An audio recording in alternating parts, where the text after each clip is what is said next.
नमस्कार मित्रों। तो आइए,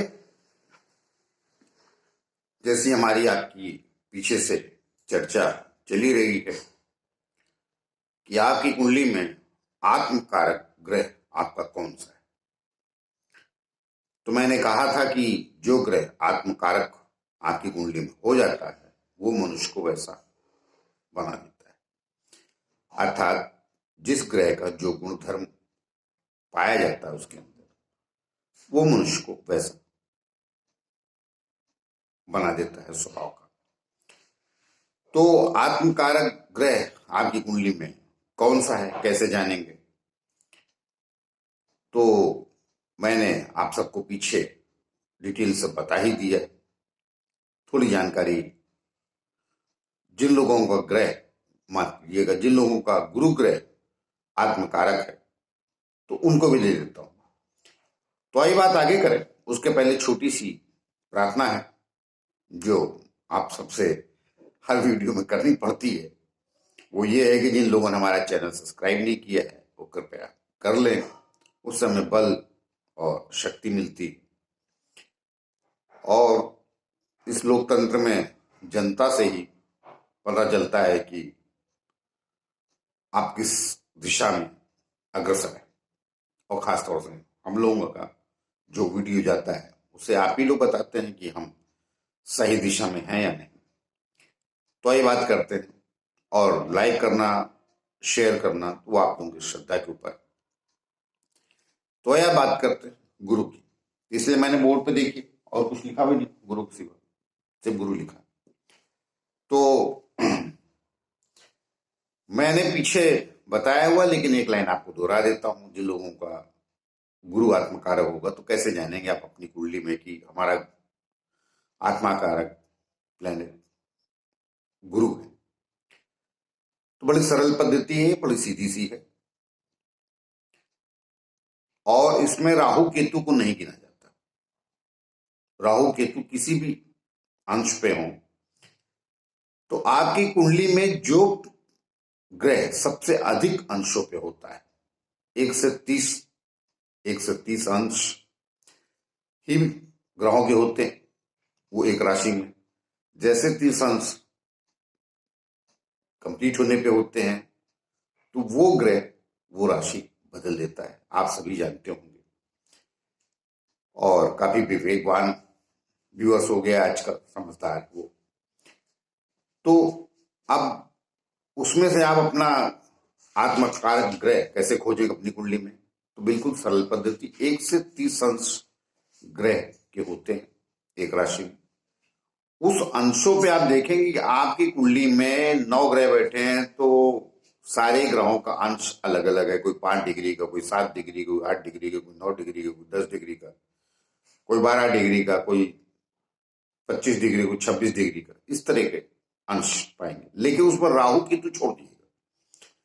जो 7 ग्रह मुख्य रूप से प्रदीप्तमान होते हैं, दिखते हैं, उनकी बात कर रहा हूं। राहु और केतु को छाया ग्रह पकड़ते हैं, इसलिए 7 ग्रहों को ही,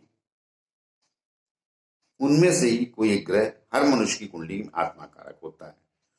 तो अपनी यात्रा बुध तक हो चुकी है, सूर्य, चंद्रमा, मंगल और बुध तक। आज बारी है गुरु की, कि अगर किसी की कुंडली में गुरु आत्माकारक है तो उसका स्वभाव, उसका नेचर, उसकी जीने की शैली कैसी होगी। तो आप अपनी कुंडली में ये देखिए कि क्या गुरु आपकी कुंडली में सबसे ज्यादा अंशों पे, बाकी ग्रहों की अपेक्षा, जो बाकी 6 ग्रह हैं उनकी अपेक्षा क्या गुरु सबसे अधिक अंशों पे? यदि गुरु सबसे अधिक अंशों पे होगा तो आपकी कुंडली में गुरु ग्रह आपका आत्माकारक ग्रह है। या जो भी ग्रह आपकी कुंडली में सबसे अधिक अंशों पे होगा तो वो आपका आत्माकारक है। तो मैं बुध तक बता चुका हूं, सूर्य से शुरू करके सूर्य, चंद्रमा, मंगल, बुध तक बता चुका हूं। तो आज गुरु अगर किसी का आत्माकारक ग्रह है उसकी कुंडली में तो कैसा होगा? ऐसे व्यक्ति शांत, लंबे कद के, देखने सुनने में अच्छे, वाणी में बहुत धीरज रखने वाले, और जिनका आत्मा कारक ग्रह गुरु हो जाता है उनकी वाणी तेजोमय, गंभीर और तेज होती है। मतलब वाणी में जिसको कहते हैं कि वो भारीपन रहता है, आवाज। जिसकी वाणी में भारीपन रहेगा और वो वाणी एक एक शब्दों का चयन करके बात करती, भारी तो रहेगी मगर आपको चुभेगी नहीं। बहुतों की भारी आवाज होती तो चुभती। तो उसके दो ही वजह होती, या तो द्वितीय स्थान पे गुरु की दृष्टि हो तब वाणी भारी होती है, या आत्मकारक ग्रह गुरु हो जाए किसी की कुंडली में तब, और वह शांत सरल होते हैं। गुरु का जो गुण होता है, गुरु ग्रह का संत स्वभाव के होते हैं। आप इनकी आंखों में गहराई से देखेंगे तो आपको ऐसा लगेगा जैसे सारी शांति और करुणा इनके अंदर समा गई। संसार के प्रति जो भी आत्मा, परमात्मा, प्रकृति, इनके प्रति बड़े सजग रहते हैं। बहुत अधिक भौतिकता में नहीं पड़ते हैं। सामंजस्य जीवन को जीने की शैली होती है। समाज में सिर्फ भौतिकता और वस्तुओं को देखकर संतुलन नहीं बैठाते हैं। प्रकृति, परमात्मा हमें क्या दे रहा है, इन सब चीजों के विषय में बात करेंगे और आपसे भी उम्मीद रखेंगे कि आप भी थोड़े से इनका ध्यान रखिए। अर्थात गुरु ग्रह को सभी देवताओं का गुरु बोला गया है, तो ये गुरु जैसे ही होते हैं जिनका आत्मकारक प्लेनेट गुरु हो जाता है। तो इनकी जीने की शैली ऐसी हो जाती है। अच्छा वक्षस्थल होता है, कहा ना लंबे चौड़े होते हैं, आप मतलब देखते ही आप इनसे आकर्षित होते हैं। और अध्यात्म की रुचि अपने आप ही रहती है। किसी और भी क्षेत्र में अगर ये काम कर रहे हैं तो भी आध्यात्मिक होंगे। आपका कभी भी अहित करने का कोई इनकी योजना नहीं रहती। अपने सुख के लिए अपना सुख ये देखते हैं, लेकिन वो भी सीमित साधनों में। जैसे कहते हैं ना, वो संतों जैसा थोड़ा थोड़ा तो रहते ही, संतों जैसा स्वभाव, संतों जैसी सोच। अगर संत नहीं भी हैं, किसी और भी क्षेत्र में हैं, तो इस समाज के प्रति सजग रहते हैं। इनके साथ जो कोई कार्य करता है उसको भी सजग रखते हैं। पुराने धर्म पालन अर्थात पुरानी जो प्राचीन परंपराएं हैं उनका सजगता से, तल्लीनता से, बड़े धीरज से और बड़े आत्मीयता से पालन करते हैं। ये उसमें इनको बहुत ही आत्मसंतुष्टि प्राप्त होती है। तो कुल लेने के कहने का तात्पर्य यह है कि बहुत आत्मसंतुष्ट स्वभाव के लोग होते हैं जिनका आत्मकारक ग्रह गुरु हो जाता है। भौतिक जनजीवन में जीते हुए भी सबका ये उपयोग करते हुए बहुत शांत रहते हैं, उसमें लिप्त नहीं होते। जैसे आज की दुनिया, पैसा, जल्दबाजी, चंचलता, चतुराई, ये सब मूल गुण हो गए आज के संसार में। मगर जिनका आत्मकारक ग्रह गुरु हो जाएगा उनमें ये विशेष गुण पाए जाते हैं, विद्यमान होते हैं। प्रोफेसर भी हैं तो टीचर बिल्कुल अलग हो गई है कॉलेज में।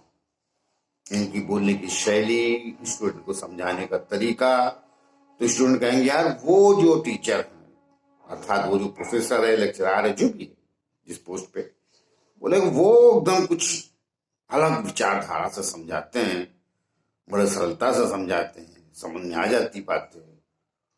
उद्दंड स्कूल में छात्र भी होंगे तो उनके प्रति भी क्रोध नहीं करेंगे, बहुत शालीनता, सज्जनता से समझाएंगे। एक दिन आप इनके व्यक्तित्व से खुद ही आकर्षित होके आप सुधर जाएंगे। ये आपको सुधारेंगे नहीं, आप खुद सुधर जाएंगे। इनके अंदर ऐसी आकर्षण शक्ति आ जाती, कहना दैवी गुण आ जाता, क्योंकि प्रकृति के बहुत नजदीक रहते हैं, परमात्मा के बहुत नजदीक रहते हैं, जीना पसंद करते हैं, तो ऑटोमेटिक वो गुण इनके अंदर आ जाते हैं। इसलिए अक्सर ये समाज सेवी होते हैं। नेतृत्व क्षमता इनके अंदर स्वभाव ही पाई जाती है। ऐसा नहीं कि नेता नहीं होते, नेता भी होंगे तो उच्च कोटि के होंगे, जिनकी लोग बहुत इज्जत देखते ही बोल देंगे नहीं यार वो नेता बड़ा कमाल है, बड़े आदर से देखते हैं लोग इनको, क्योंकि ये आदर में होते हैं। इनके अंदर सारे गुण ऐसे पाए जाते हैं जो सम्मान इनको दिलाने के अग्रसर करते हैं। अब किसी की 25-26 साल की आयु है, उसका आत्मकारक गुरु है, वो अगर जो मैं बातें कह रहा हूं तो शायद उसको बाद में भी समझ में ना आए, लेकिन आप निश्चित रहिए जैसे जैसे उम्र बढ़ेगी आप वैसे वैसे धीरे धीरे ऐसे हो जाएंगे। तो इसीलिए कुंडली किसी एक आयु के लिए नहीं होती है, कुंडली का तात्पर्य आपका पूरा जीवन। तो कई गुण धीरे धीरे आते हैं और वो फिर जैसा मैं कह रहा हूं जिनका आत्मकारक ग्रह गुरु है, मनुष्य को वैसा ही बना देंगे, वो पक्की बात है, उसमें कोई दो राय नहीं। वो समाज को सुधारने की सोच रखेगा, समाज को सही तरीका बताएगा, पर्यावरण से प्रेम करेगा, अर्थात जो परमात्मा प्रकृति को संतुलन बैठा के रखे वैसा जीवन शैली इनकी होती है। कुल लेते के सद्गुणी, सद्भाव, सत्सोच, ये सब इनके लक्षण होते हैं। और गुरु में जो गुण पाए जाते हैं, अनिवार्यता इनमें पाए जाते हैं, परोपकारी होते हैं। तो कहने का तात्पर्य ये है कि सब गुण संपन्न होते हैं जो एक मानव समाज की सोच, सत्य मानव समाज की जो सोच होती है इनके अंदर पाई जाती है। और ज्यादा तारीफ के लिए और क्या कहूं, सारे तो कह दिए। तो इस तरह होते हैं। लेकिन अगर आत्मकारक है तो, कुंडली में अगर अकारक है तो वो कैसा होगा पता है? आत्मकारक प्लेनेट अगर इनका है कुंडली में और लग्न कोई भी उससे कोई फर्क नहीं पड़ता। मेष से लेकर मीन तक किसी भी लग्न का व्यक्ति होगा तो उसके बाकी लग्न का स्वभाव होगा। तुला लग्न का हो, धनु लग्न का हो, मिथुन लग्न का हो, कन्या, बाकी स्वभाव पाया जाएगा। अब तुला लग्न है, बहुत स्टाइलिश लोग होते हैं, तो वो सब भी पाए जाएंगे, मगर ये गुण भी रहेंगे। और ये मुख्य रूप से होते हैं जिनका आत्मकारक प्लेनेट जो भी ग्रह हो जाता है वो अपने अनुसार मनुष्य को बना देता है, क्योंकि आत्मा उसकी वैसी हो जाती है। तो आत्मा ही सब कुछ करता है, शरीर तो उसका दास होता है, आत्मा और मन। तो आइए आगे और किसी मतलब शुक्र की बात करेंगे, जिनका आत्मकारक शुक्र है, उनका कैसा मूड मिजाज हो जाता है, वो किस नेचर के हो जाते हैं, उस पर बात करेंगे। जाते जाते फिर से मैं प्रार्थना करूंगा, जिन लोगों ने हमारा चैनल सब्सक्राइब नहीं किया है कृपया वो कर लें, यही हमारी प्रार्थना है। आइए मिलते हैं अगले विषय की, तब तक के लिए नमस्कार।